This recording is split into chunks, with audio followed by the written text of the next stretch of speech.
We humans, we really seem to hate making mistakes. From a very, very early age, I've observed even 2-year-olds, they make a mistake or they get told off and they have an absolute meltdown. It seems that from a very, very early age, we create this fear about making mistakes.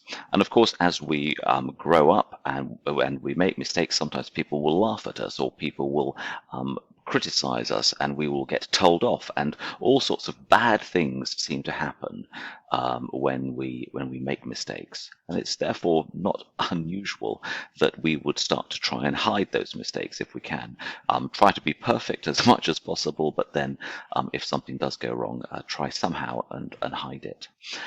Sue and I, my wife and I, we had a very interesting experience that really started us on a different journey, on a different path, and we were obviously looking into leadership a lot, and we got an opportunity to meet some former Red Arrows pilots.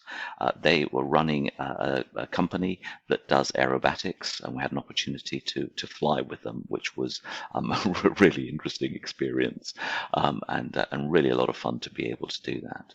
But what really piqued our interest was when we got invited to observe their debrief. So apparently after every single flight, every single demo, every single show that they do, they have a debrief. Somebody on the ground has been videoing them. So the first thing they do is they show the video, and then they do their debrief. So these 4 pilots were sitting around the table, and they started. The first pilot started saying, yes, when we got to that particular point, I did this wrong, and I should have pulled a little bit further to the side there.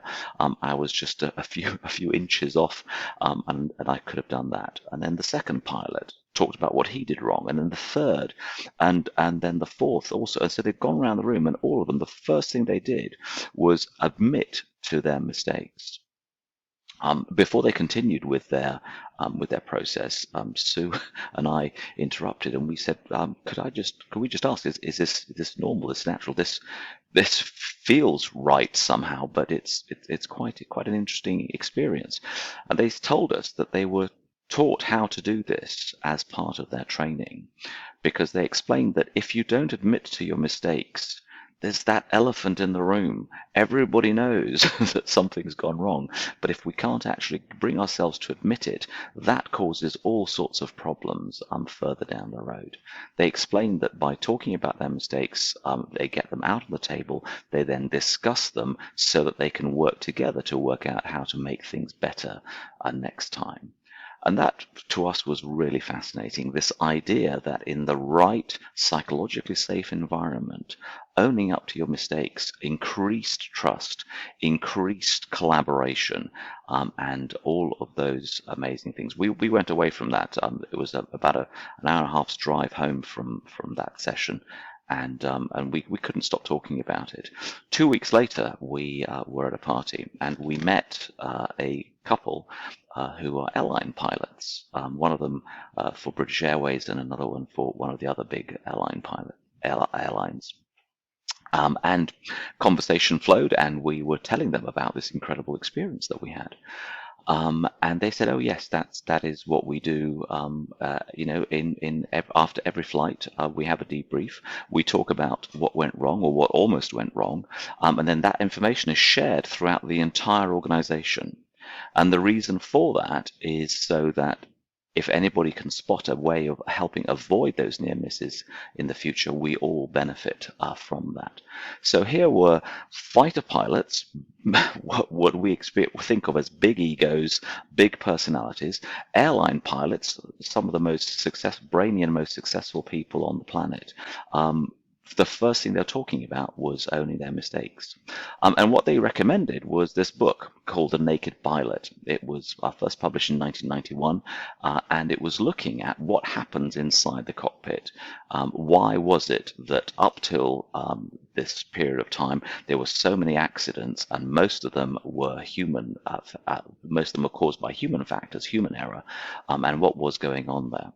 And what this book explains is that in the cockpit, up to that point, basically the pilot was God, and everybody else in the cockpit would always bow, kowtow, acquiesce to what the pilot said, and it was a very, very brave person who would criticize or even remotely suggest that what the pilot was doing was wrong. And there are some horrible stories about planes crashing into mountains and so on, where the other people in the cockpit could see that that was about to happen, but they would never overrule the pilot. What this couple explained was that when there was a big shift in the whole industry, and pilots are now hired in the first place, they're actually recruited based on personalities which allow the cockpit to be a collaborative place. And that's great news, because that means, of course, for all of us who fly, it is a safer experience, knowing that what's going on in there is the best possible, and that no one is afraid to call out what went wrong. So based on that, Sue and I now were armed with this idea that wouldn't it be amazing if that sort of attitude towards mistakes, towards failure, was shared by everybody. And so this is why we keep telling the story of what we came across. And further, we find that if you look at examples or places, not examples or places, but documents which talk about how to build trust. For example, positive psychology has a document in it, and it talks about, how do we build trust in a team? How do we do that quickly?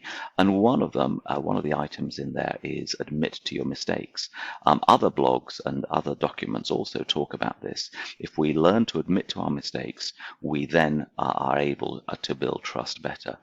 And now it is difficult, and it does take time, because there are still those individuals out there. When you say, "Hey, I'm really sorry I did that," they will go, well, they'll make fun of you, and they will belittle you in an attempt to make themselves feel better. But everyone around will have noticed that you actually had the courage to step forward and to say, yeah, I did that wrong, I got that wrong. And the more we do that, the more confident we have. If you're confident enough, think of the airline pilot, think of the fighter pilots. If they're confident enough in themselves to admit to their mistakes, then actually it's the other way around. Admitting to your mistake actually shows more confidence, more trust in each other, than not. So we want to create that experience, that environment. With agile teams, this is absolutely critical. We want to be able to jump on a problem as soon as we can. So as soon as something goes wrong or a mistake is made, the team can swarm around and help that individual to fix things, if there's a lot of trust and a lot of good psychological safety in the teams. A lot to unpack here, obviously, but we just wanted to introduce this subject as we feel it's so important, and it seems to have a tremendous impact on people who listen to it and who then go and investigate it further.